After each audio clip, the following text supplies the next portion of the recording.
Good afternoon. Just want to give you a quick breakdown on how I make my tilapia at home. First, I preheat my convection toaster oven. It's not a standard oven, it's a little convection oven. So I set the temperature. Today I'm going to set it for 375 on bake for 20 minutes. If it was one piece, it would be about 15 to 17 depending on the thickness. These are pre-measured and flash frozen tilapia. You can buy them in your grocery store. And they tend to be about 4 ounces per piece. So this is what I do. First, I take out a little bit of coconut oil spray, and I get this from Trader Joe's because it doesn't have a lot of weird stuff added to it. And I just lightly spray the top of the fish. This kind of helps hold in some of that yummy moisture. You know, you don't like dry fish. I don't like dry fish.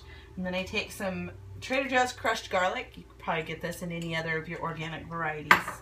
And I take a teaspoon of that for each fillet. Maybe a little bit more generous. And then I just spread it around on top of the fish. So I have a good, nice, even coating. You can use more or less depending on your taste.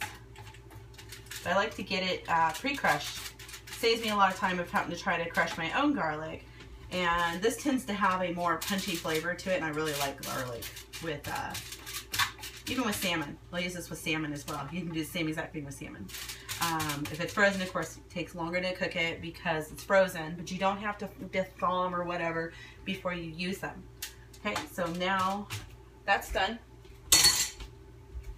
Next, I'm going to crack a little bit of pink Himalayan salt on top, which, once again, they get it from Trader Joe's. They also call it dirty salt or whatever. It's mineralized. You get way more minerals in this than you do with your regular standard table salt that's iodized. Just keep in mind this doesn't have any iodine in it, so if you have thyroid issues, you might be getting enough of that anyways if you eat any kind of processed foods. Fresh cracked ground pepper. And I have a spicy pepper blend in here, the 4 different colored peppercorns. These are great, you can find them anywhere. Then I like to also add a little dash of Italian herb seasoning. Just enough to cover the top. And then finally, to finish it off, we're preheated.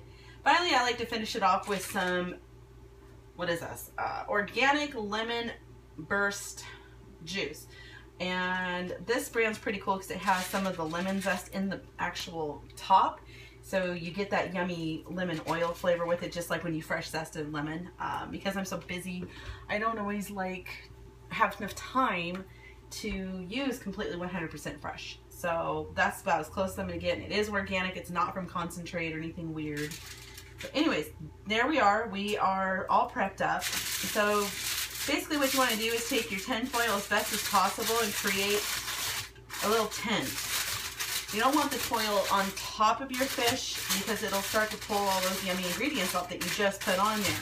And you don't want to do that. So for these today, because one of these fillets is a little bit bigger than normal, I'm going to just turn them sideways on my little tin here. I'm going to create a peak, fold it over at the top, and just kind of crunch it up loosely. Create kind of like a steaming bag.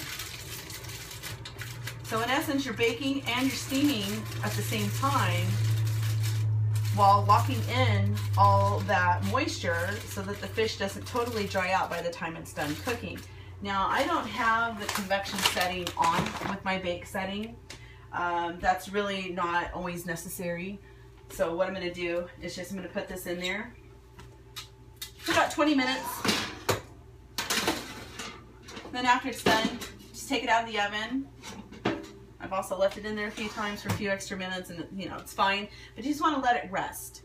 And then after that, just pull it out of its foil and serve it with a side of fresh steamed vegetables and enjoy. Happy eating.